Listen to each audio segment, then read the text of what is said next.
¿Qué tal? ¿Cómo les va? Estamos nuevamente con Monseñor Jorge Casareto en nuestro programa ¿Qué creen los que creen? ¿En qué creen los que creen? Y hoy acercándonos todavía a tratar de desentrañar estas propuestas del Papa Francisco una vez más, y hoy con un tema muy, muy sensible, ¿no? Que se ha escuchado mucho, que es esta propuesta de una iglesia pobre para los pobres. Sí, yo creo que, bueno, vos también tenés tu experiencia en esto, sí que vamos a poder dejar algo en limpio sobre esto que el Papa plantea con tanta fuerza. Muy bien. Con todo gusto.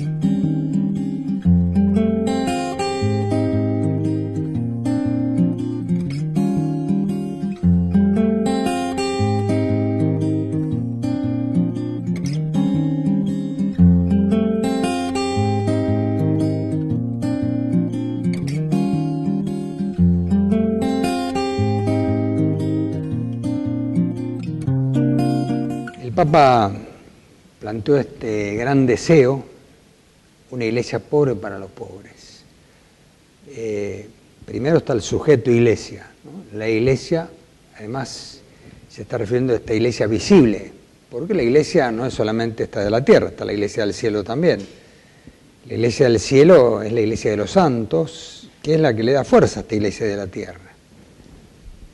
Y en la iglesia de los santos está Dios. Todo es nada más que amor, y eso es lo que nosotros queremos interpretar.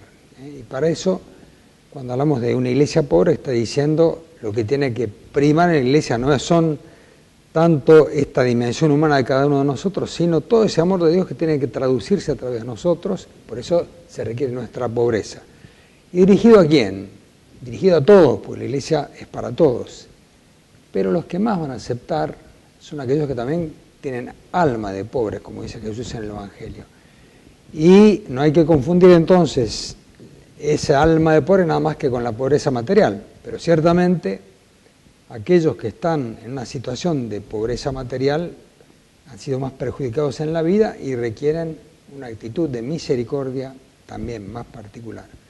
Por eso el Papa plantea este gran deseo, y es un deseo que toda la Iglesia trata de interpretar, pero sobre todo la interpretamos a través de una organización que es Cáritas, ¿no es cierto? Y acá Pablo tiene su experiencia, vos sos coordinador acá en Cáritas Diocesana, ¿no?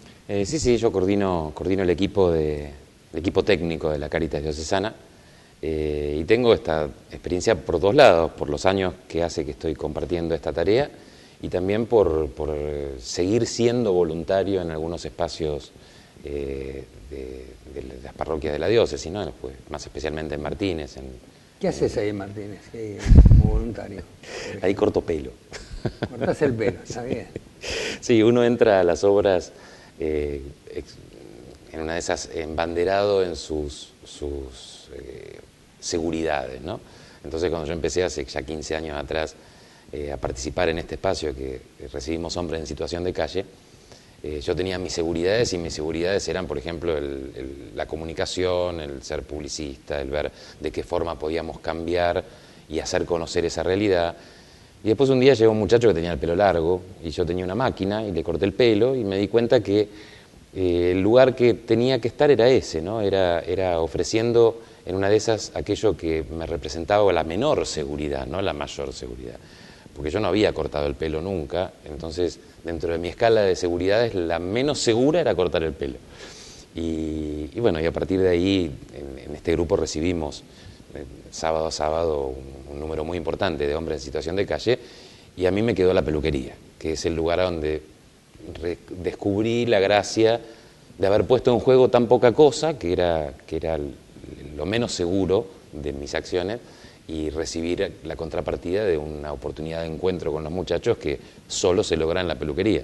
Porque todos sabemos que la peluquería es un lugar de encuentro. Así que bueno, muy bien. Eso es una parte. Eso es Cáritas en concreto. Cáritas trabajando. Eso es Cáritas trabajando. Eso es Cáritas trabajando. Ahora, a veces la gente dice, bueno, estas organizaciones que se dedican a los pobres generan unas estructuras que puede ser que esas estructuras que absorben como demasiado tiempo, demasiados bienes económicos, y la estructura queda al servicio de sí misma en lugar de estar al servicio de los pobres. Cuando, por ejemplo, Francisco dice una iglesia pobre para los pobres, está diciendo no quiero gran estructura, quiero toda la iglesia dinamizada, toda la iglesia en función de esto, ¿no? Sí. ¿Vos cómo lo ves en Cáritas eso? Bueno, nosotros vivimos esta tensión continuamente y somos víctimas de esta tensión, porque la problemática de la pobreza se fue complejizando tanto que cada vez los servicios tienen que ser, para ser más efectivos, tienen que ser más profesionales. Y los servicios que son cada vez más profesionales implican cada vez más estructuras, y las estructuras implican costos, y claramente una obra que empieza o una acción que empieza siendo una expresión de misericordia frente al que está caído, cuando va intentando tomárselo cada vez más en serio y siendo cada vez más efectiva, se va armando, se va rodeando de una estructura que a veces se come la obra. Yo creo que este es el gran problema del discernimiento que tenemos hoy, porque las estructuras insumen bienes que no son fáciles de conseguir, insumen compromisos permanentes que no son fáciles de lograr, y esto es solamente en lo que es la obra caritativa, ¿no? O sea, todo lo que es la iglesia nuestra que se hace gesto. En la diócesis de San Isidro, por otra parte, tenemos una dimensión muy institucional, porque tenemos mucha cantidad de obras que proveen un servicio permanente a las poblaciones más desfavorecidas, más marginadas de la sociedad, pero claramente la tensión que hay constantemente entre la estructura, la dimensión de la estructura, los costos y el verdadero gesto que se hace de servicio es grave. Claro. Es grave. Y ahí está, es decir, lo importante es nunca perder la mira, ¿no? Ahora, Sí. de todo lo que hace Cáritas, yo me acuerdo cuando estaba de obispo acá en San Isidro, pero también cuando trabajé en Cáritas Nacional, uno va como progresando, porque lo primero es dar de comer. Es decir, por ejemplo, el primer problema se plantea, bueno, la gente tiene hambre, que da de comer. Inmediatamente te das cuenta que con eso no alcanza, que hay que ir a lo educativo, que hay que ir a lo laboral. Y así Cáritas se va como llenando de servicios, y qué difícil que es poder mantener vivo el espíritu, y que, como decís vos, la estructura no coma la obra, ¿no es cierto? Por eso esto es algo que también vale para cualquier emprendimiento que tengan ustedes por delante, ¿no? Si un emprendimiento no tiene un espíritu, y ese espíritu no se va fortaleciendo, el emprendimiento después va como agotándonos, y por eso a veces la gente está descontenta de su trabajo, porque parecería ser que el trabajo nada más que hacer esto, hacer aquello, y pierde como el sentido y la dimensión de lo que se está haciendo, ¿no?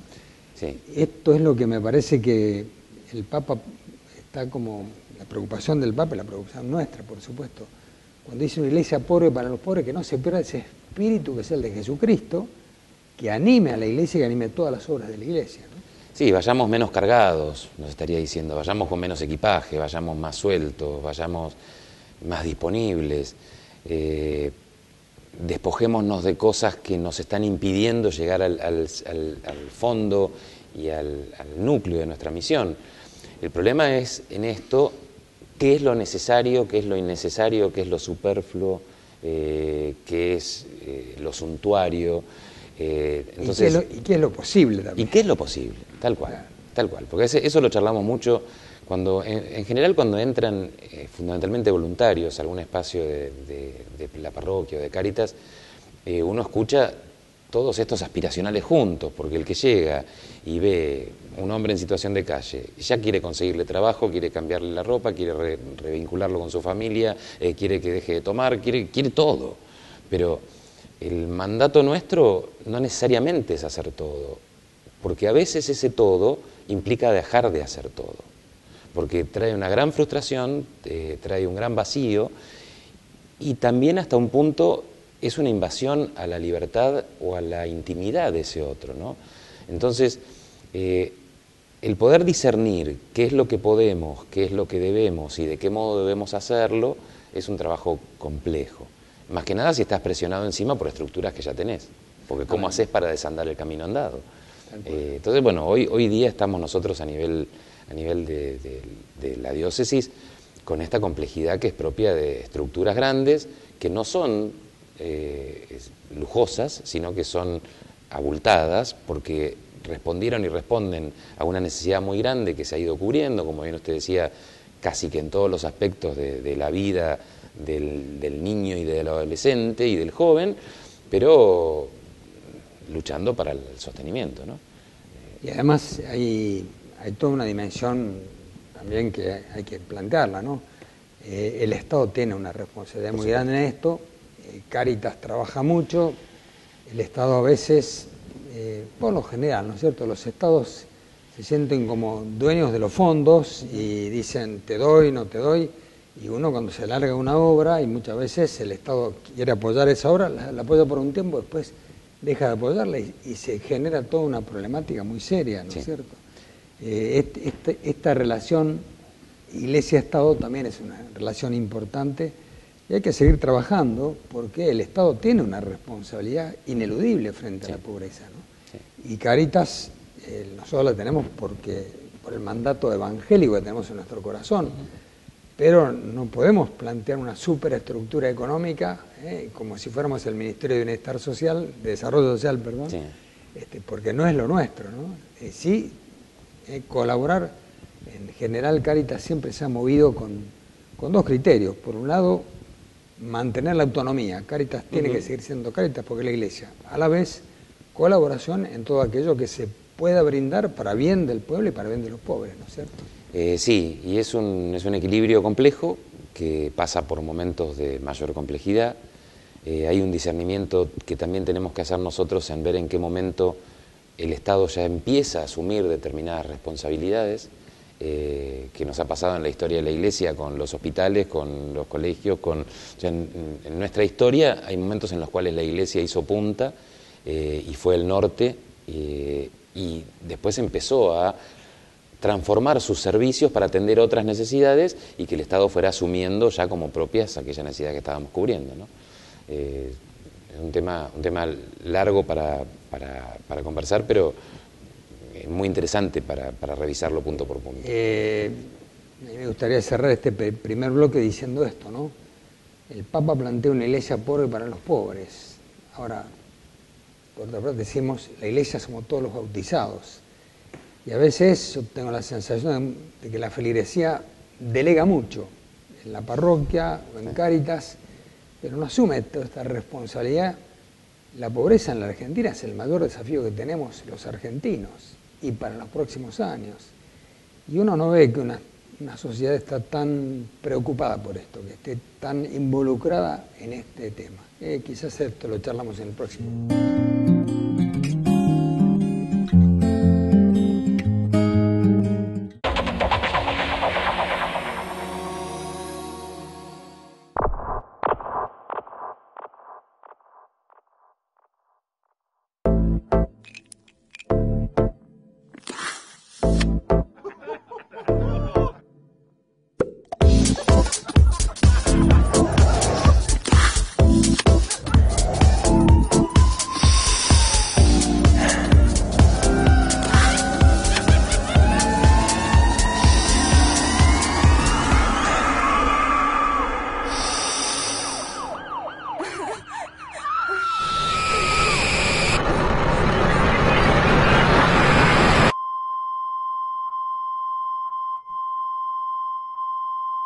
Entrar en las drogas es fácil, pero salir es mucho más difícil. Decí no al consumo de drogas. Para ayuda y más información, entra en www.reddevida.org.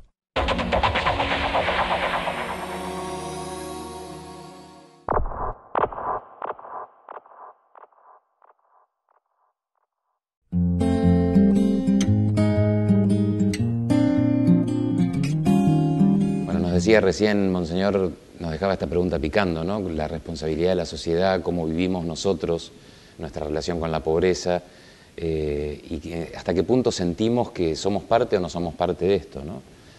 Te voy a poner un ejemplo, mira. Sí. Yo tengo bastante relación todavía, gracias a Dios, con jóvenes que se casan. Bueno, algunos se casan, otros no se casan, pero yo veo, a diferencia de otras generaciones, y no quiero decir que lo de antes sea mejor que lo de... En nuestra generación, los que estábamos comprometidos en la vida eclesial, los pobres era una realidad que estaba ahí presente y que había que ocuparse de ellos, ¿no? Yo veo hoy los jóvenes y están más preocupados, lógico, ¿no? Porque también comparando, cuando nosotros éramos jóvenes nos recibíamos de algo y enseguida teníamos trabajo. Hoy un chico tiene que preocuparse por conseguir trabajo, por conseguir su casa, dificilísimo casarse y conseguir una casa para estar juntos, es decir, y todas esas preocupaciones aparecen, y yo cuando observo, cuando charlo con los jóvenes, no veo que el tema de la pobreza esté en el horizonte de ellos, ¿no? Ahora, creo que tampoco está en el horizonte de los adultos, que son los que educan a los jóvenes, ¿no? En Argentina hay una cantidad impresionante de gente que viaja a todas partes, que pasa muy buenas vacaciones. Yo siempre recuerdo un sacerdote que decía, tienen que dejar para los pobres lo que van a gastar en un día de vacaciones. ¿Quién hace eso? ¿Quién hace eso? Es decir, muchas veces me han preguntado periodistas, bueno, ¿usted cree que la sociedad argentina es una sociedad solidaria? Bueno, cuando hay inundaciones es solidaria, cuando hay alguna catástrofe es solidaria, pero en general esa solidaridad permanente de tener esta preocupación de la pobreza como una preocupación prioritaria, yo no la veo, no sé qué te pasa a vos, ¿no? Me pasa que bueno, dentro de este planteo y este análisis que uno va viendo de esta presencia o no de Dios en lo cotidiano, vivimos tiempos de ídolos, que esto también lo plantea Francisco, ¿no? Hay ciertas idolatrías, entonces muchos de los que nos sentimos o vivimos o pretendemos vivir como cristianos, tenemos un par de dioses alternativos. Y esos dioses alternativos que tenemos son dioses que también tienen sus propias normas, y tienen sus propias leyes, y tienen también sus propios ritos. Y que en la medida de que esos ritos y esos dioses alternativos se van metiendo en nuestras vidas se van alejando y nos van separando de esta realidad del rostro desfigurado del hermano en la pobreza. Yo creo que todos los que estamos en una determinada situación, en una determinada posición familiar o económica, vamos haciéndole cada vez más caso a estos ídolos. La verdad es esa. Y estos ídolos nos exigen sacrificios, y los sacrificios a veces son sacrificios personales propios, y la mayoría de las veces llegan incluso a ser sacrificios humanos. Cuando empiezo a sacar al que no sirve, a desplazar al que no me es útil, a separar al que no rinde, son cosas que me van haciendo insensible. Y si yo no me hago insensible a la pobreza, no puedo rendirle culto a esos dioses. Exactamente. Porque rendirle culto a esos dioses me implica hacerme insensible a la pobreza. Yo creo que, no sé si es verdad o no, pero cuentan que en los primeros años de medicina, lo primero que te hacen es llevarte a la morgue para que vos estés cortando cadáveres, y que si pasaste esa prueba podés ir a todo lo demás. Y estos ídolos nos hacen hacer pruebas también, y tenemos que pasar por el lado del que sufre y no mirarlo. Porque si yo no paso por el lado del que sufre y no lo miro, si llego a dar vuelta a la cabeza, si llego a bajar la mirada y lo empiezo a sentir, no puedo idolatrarlo más, no puedo rendirle más culto. Entonces creo que esto es un problema que nos afecta fuertemente, porque nos sería imposible vivir como vivimos a muchos si tuviéramos esa mirada hacia el pobre. Está bien. Ahora, yo te voy a plantear un problema que una vez me planteó un empresario. O sea, me dijo, claro, yo le pedía trabajo para una persona. Sí. Y me dice, mire, padre, con toda sinceridad, la gente que nos manda a ustedes son unos clavos, porque no saben. Claro, ustedes se compadecen de todo el mundo y nos mandan personas que después no saben dónde ponerla en una empresa, ¿no? Entonces acá también hay un tema que yo lo comprendo al empresario, ¿no? Él tiene que ser eficiente para producir. Hay un gran problema estructural en la Argentina que ya trasciende quizás lo nuestro, porque es un tema político, un tema económico, un tema de organización. Y es que tenemos que ver cómo se incorpora toda esa gente a la sociedad, ¿no es cierto? Ahí, cuando la Argentina habla de exclusión, cuando Francisco, ya en Aparecida, hablaba de los inservibles, de los que estaban desechables, ¿no es cierto? Los desechados. Estamos diciendo, miren, la sociedad está organizada de una manera tal que hay gente que no tiene cabida, que está excluida. Y esto es un tema político también, es un tema organizacional, pero ante todo pasa por el corazón, ¿no es cierto? Y tiene que pasar por el corazón de los políticos y tiene que pasar por el corazón de todos nosotros, porque muchas veces, y por supuesto, la gente se queja de todos los males que aparecen en la sociedad, pero la sociedad no termina de pensar cómo integra todo este mundo de la exclusión, ¿no es cierto? Sí, nos están faltando ideas, claramente, ideas que tengan que ver con esto. Yo el otro día tuve la oportunidad, y confieso que es la primera vez que lo hago en muchos años, me tocó entrar con motivo de la inundación de los últimos días atrás, me tocó entrar, recorrer la cava, ¿no? Recorrerla por todos los pasillos, anduvimos 3 horas con el párroco, con Jorge García Cuerva, que es justamente vicepresidente de Cáritas. Y mientras andábamos, estábamos mirando las necesidades de lo que había surgido de la inundación, ¿no? Que fue una inundación común y corriente, no fue ni la peor ni la mejor, se llenó y se vació. Y yo miraba y veía esos pasillos que comparten mitad del pasillo de bloques de cemento y mitad del pasillo de desagüe a cielo abierto, de fluentes cloacales, de líquidos de las canillas.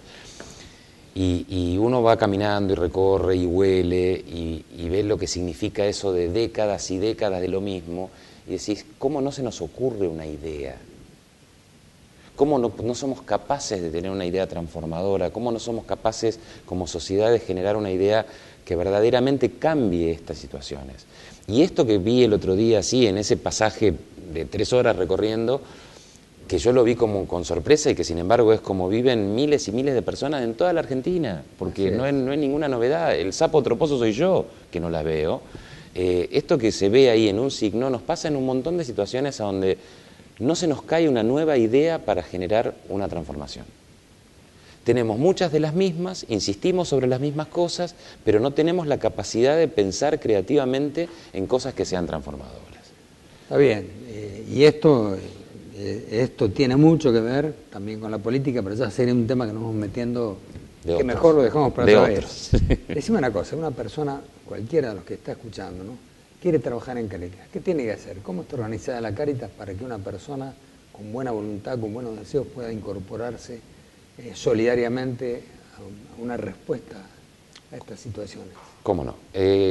Una persona que quiere trabajar en Cáritas, lo primero que tiene que hacer es acercarse a su parroquia, o a la parroquia del barrio, porque las Cáritas tienen una estructura independiente pero coordinada entre sí. Cada parroquia tiene su propia Cáritas, porque la Cáritas es la expresión en gesto de esa iglesia en ese lugar, en ese lugar puntual, ¿no? En ese espacio geográfico que es elegido de la parroquia. Entonces, cada parroquia tiene su Cáritas y en general cada parroquia se expresa de un modo distinto. Entonces, algunas tienen un ropero, otras tienen un ropero y un comedor, otras tienen un ropero, un comedor, un apoyo escolar, un jardín de infantes. Cada Cáritas y cada comunidad parroquial va expresándose de un modo distinto. Entonces, primer consejo para que alguien que quiera participar en Cáritas, tenga disponibilidad, diga, estoy dispuesto a hacer lo que me propongan y lo que me pidan. Voy a discernir esto como un camino espiritual y no solamente como una acción de servicio puntual. Voy a ir a buscar encontrarme con Jesús en ese hermano con el que voy a estar, con el que me voy a hacer presente. Y tercero, adáptese a las posibilidades y oportunidades que brinda esa comunidad. Porque a veces uno llega a una comunidad y quiere cambiar el mundo y esa comunidad tiene un ropero. Y bueno, empezaremos con humildad a trabajar en donde sea. Este es el primer paso, ¿no? Trabajo voluntario en cada parroquia, en la comunidad que tenga más cerca o en la obra que más te sentís llamado. Si te gustan más los chicos y tenés una parroquia que tiene una obra cerca y que hay un comedor, un apoyo, bueno, acercarse a ver qué modalidad tiene ese servicio y a partir de la modalidad que tiene ese servicio, si recibe o no recibe voluntarios, pueden empezar un camino. Pero vivirlo como un espacio de encuentro con Jesús, como un tiempo de oración, como un tiempo de reflexión y de poner en juego los dones, ¿no? Está bien. A mí me parece que me gustaría que la gente lo conozca esto, ¿no? Porque ¿qué fue pasando con la iglesia? Que en Cáritas, después de dar de comer, después de solucionar esos problemas de vestido de la gente, lo que apareció como esa urgencia fue el tema educativo. Sí. Y miren, la iglesia tiene unos cuantos colegios en barrios pobres, pero los colegios esos van creciendo, van generando, diríamos así, desarrollos importantes y por ahí los chicos con menos capacidad no pueden integrarse a esto. Sí. Una de las respuestas más efectivas de Cáritas han sido los apoyos escolares. ¿Qué es un apoyo escolar? Es un lugar donde un chico a la mañana va al colegio y a la tarde va al apoyo escolar. Y en el apoyo escolar recibe tanto como en el colegio, es otro colegio. El otro día una persona me decía que no se mudaba de barrio por lo bueno que era el apoyo escolar en donde estaban. Bueno, esto para mostrar un poco, este programa ha sido para tener un panorama de lo que significa Cáritas. Lo importante es que cada uno de ustedes ahora también se pregunte, bueno, ¿qué estoy haciendo yo por los pobres? ¿Cómo respondo a este deseo del Papa, una iglesia pobre para los pobres? Bueno, y muchas gracias. Gracias.